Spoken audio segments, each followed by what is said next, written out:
Nesse vídeo aqui, você vai aprender a diferença entre glicose, açúcar, carboidrato. O que é isso? É uma confusão, né? Porque você tem que olhar quanto de carboidrato tem no alimento, quanto que tem de glicose nele, ou quanto tem de açúcar, e aí a gente fica perdido. Você vai ver que é muito mais fácil isso tudo do que parece. Vamos lá. Glicose é uma molécula de C6H12O6. Essa aqui é a molécula de glicose. Isso aqui é uma glicose, C6H12O6. Ela é uma molécula meio hexagonal, tem um CH3 para cá. Não vou desenhar ela certinho aqui não para você, tá? Para parecer mais fácil ainda do que é, nós vamos representar a glicose para uma bolinha. Então tá aqui a bolinha e ela é a glicose. O que é açúcar? E essa bolinha que está no sangue, né? Na hora que a gente mede a nossa glicemia, é justamente essa glicose que está no nosso sangue, tá? A quantidade de glicose no sangue e glicemia. Esse aqui é o açúcar. Ou seja, são duas moléculas basicamente de glicose ligadas uma na outra. De novo, eu estou simplificando isso da maneira mais fácil que vai dar para você aplicar na sua vida esse conceito aqui com tudo, certo? Então a gente está fazendo aqui de uma maneira bem simplificada, mas que resolve em 100% o que você precisa saber. E essa molécula aqui é uma molécula de carboidrato. Carboidrato complexo. E ela tem de 100 a 2.000, 3.000 moléculas ligadas uma na outra, tá? E essas três aqui são carboidratos. Essas três são carboidratos. Só que o que acontece no nosso corpo e por que as três aumentam a glicose? Por exemplo, macarrão não tem açúcar, mas a gente pode comer muito, não pode comer muito? Arroz, feijão, biscoito, às vezes está escrito sem açúcar, porém tem uma molécula dessa aqui, ó, que chama maltodextrina, que está presente e ela funciona igualzinho açúcar ou glicose dentro do nosso sangue. Por quê? Porque essa molécula aí que você está vendo, inclusive o açúcar também, na hora que chega no nosso estômago, ela quebra e vai liberando as glicoses, uma para lá, outra para cá, uma para lá, outra para cá, uma para lá, e vai quebrando e vai liberando glicose. Você pode comer arroz, você às vezes já fez um exame de pós-prandial, né? Que você só comeu feijão, batata, arroz e glicose depois do almoço, às vezes ela está mais alta.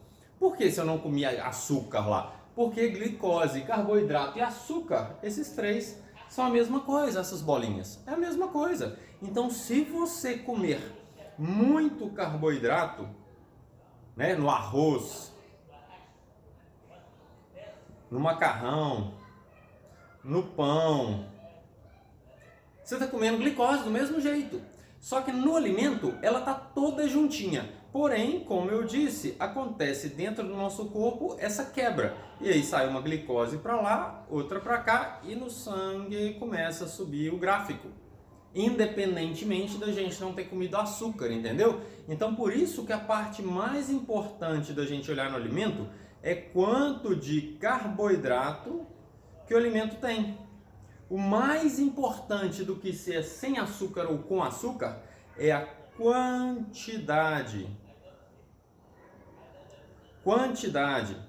de bolinhas ou moléculas de glicose que você está comendo naquela refeição. Não é por dia, não esquece, é por refeição. Se na sua refeição não tiver muitas moléculas de glicose ou não estiver simplificando muito o carboidrato, sua glicose não vai subir tanto, mesmo que seja em açúcar. Por exemplo, se você comer um chocolate tipo um chocolate batom, mesmo sem ser diet, se você comer, por exemplo, um quadradinho de um chocolate ao leite ou chocolate branco, sua glicose não vai subir muito. Porque um chocolate batom, a quantidade de glicose que tem nela, ou de carboidrato tem nela, ou de açúcar, você pode chamar do mesmo jeito que vai dar na mesma, são perto de 8 gramas. Essa é a quantidade. Então o que é importante de novo? A gente saber que é tudo a mesma coisa. Porque tem gente que fala assim, olha, açúcar eu não posso e corta açúcar, mas come muito desse outro carboidrato aqui. E outra coisa, não esquece, muitos alimentos que são zero açúcar, tipo paçoca, paçoca sem açúcar, paçoca diet, mas ela tem muito carboidrato complexo, que no caso você pode olhar lá atrás nos ingredientes da embalagem, que chama-se maltodextrina, que é basicamente a mesma coisa de açúcar. Só que eles podem chamar, né? A indústria pode chamar de sugar free, açúcar free, zero açúcar, o que for, porque não tem açúcar, mas tem a maltodextrina, que é um carboidrato complexo. E eu acabei de dar o exemplo da paçoca. Na paçoca normal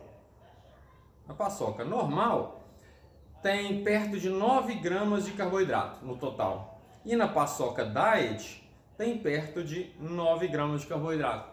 Você pode comer uma paçoca e depois de meia hora, por exemplo, medir no sangue, que você vai ver que sua glicemia vai praticamente ser igual nos dois casos. Por exemplo, você acordou no dia e comeu uma paçoca.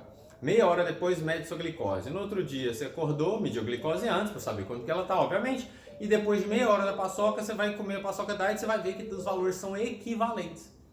Entendeu? Então a gente, para entender isso, açúcar, glicose, carboidrato é basicamente a mesma coisa, e o que faz diferença é quantidade por refeição. Quanto de carboidrato eu estou comendo na refeição? Independentemente se venha de glicose, de açúcar ou de carboidratos, como eu acabei de falar do feijão, ou do arroz, ou da batata doce ou do chocolate também. A grande importância é a quantidade. Eu gosto sempre de frisar isso, que mesmo os aparelhos como o Libre, que a gente usa, né, atrás do braço para monitorar a glicose 24 horas, como as bombinhas novas de diabetes tipo 1, aquelas pessoas que usam, é tipo um celular, assim, sai um cabinho, você prega na pele e você vai escrever nele quanto de carboidrato você está comendo na refeição, entendeu? Então não é quanto de açúcar eu estou comendo na refeição, é quanto de carboidrato. Por exemplo, em 2 maçãs pequenas você tem 24 gramas de carboidrato. Em um pão de sal é mais ou menos 24 gramas de carboidrato. E num chocolate Kit Kat é mais ou menos 24 gramas de carboidrato. E isso é o que vai fazer mais diferença na sua glicemia. Entre a maçã, o Kit Kat ou o pão, a diferença nunca chega em 10 pontos, porque a quantidade é igual. E é esse, de novo, o principal fator. Quantidade total em uma refeição. Então, espero que tenha ficado claro nesse vídeo a diferença entre açúcar, glicose. Quando o médico fala, você tem que cortar todo o açúcar. Não, você tem que limitar a quantidade de carboidrato na refeição e ter uma ideia de quanto de carboidrato você está comendo naquela refeição. Isso é o mais importante de tudo para o seu controle glicêmico. Quantidade por refeição, independentemente de qual alimento seja. Então, de novo, espero que tenha ficado claro. Espero que você conviva aí com muito mais facilidade com alguns determinados alimentos que você achou que era proibido, porque eles não são. É só ajustar a quantidade por vez que você vai comer, por refeição. E não esquece, não é por dia, tá? É por refeição, porque se você não comer nada de carboidrato ao longo do dia, mas à noite comer demais, sua glicose vai dar um pico e essa hora que faz mal. A hora do pico é a hora que faz mal. Os pequenos morrinhos que ela dá, tranquilo. Agora, na hora que a gente acumula tudo de uma vez, vai dar pico. Então não é cumulativo, tá? Deixei de comer numa refeição, você não ganha crédito para comer depois. Certo? Então é isso. O recado do vídeo foi dado.